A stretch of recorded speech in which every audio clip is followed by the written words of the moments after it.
అన్ని రకాల నొప్పుల నుండి తక్షణ ఉపశమనం కలిగిస్తాయి my doctor pain relief products. ఎటువంటి సైడ్ ఎఫెక్ట్స్ లేకుండా. Welcome to I dream.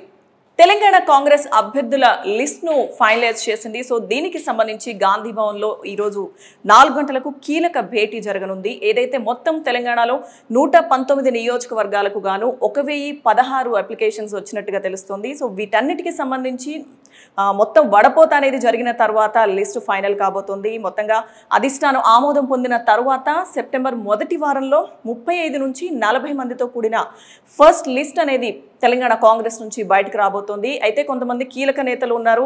Revanth Reddy అలాగే కోమటిరెడ్డి వెంకటరెడ్డి ఇటువంటి నేతలు మినహా తర్వాత ఎవరినైతే ఎంపిక చేస్తారో వారందరికీ సంబంధించి ఎవరు కలిసి వస్తారు, లిస్టు బయటకు వచ్చిన తర్వాత ఎటువంటి పరిణామాలు ఉంటాయి, మిగతా వారందరినీ కూడా ఎలా కలుపుకుపోవాలి, ఈ అంశాలకు సంబంధించి తర్వాత వచ్చే పరిణామాలు ఎలా ఎదుర్కోవాలి, వీటన్నింటిపై కూడా కీలక భేటీ జరగనుంది.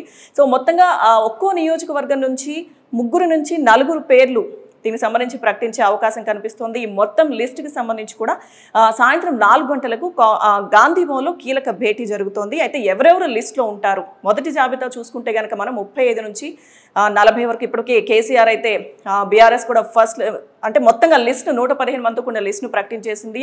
దాదాపుగా ఫస్ట్ స్టెప్ కేసీఆర్ తీసుకున్నారనే చెప్పాలి. ఇప్పుడు ఎవరైతే అక్కడ రాని వాళ్ళు ఉన్నారో అసంతృప్తులు వేరే పార్టీల వైపు చూస్తున్నారు. బీఆర్ఎస్లో టికెట్ కన్ఫర్మ్ కాని వాళ్ళు ఇప్పుడు కాంగ్రెస్ తెలంగాణ కాంగ్రెస్ కూడా ఫస్ట్ లిస్ట్ను సెప్టెంబర్ 1st వీక్లో అధిష్టానం ఆమోదం వచ్చిన తరువాత లిస్ట్ను ప్రకటించబోతుంది. మొత్తంగా 35 నుంచి 40 మంది అభ్యర్థుల పేర్లతో ఈ జాబితా రెడీ కాబోతోంది. ఫస్ట్ వీక్లో అది బయటకు వస్తుంది. సో దాని తర్వాత కాంగ్రెస్లో ఎటువంటి పరిణామాలు చోటు చేసుకుంటాయనేది వేచి చూడాలి.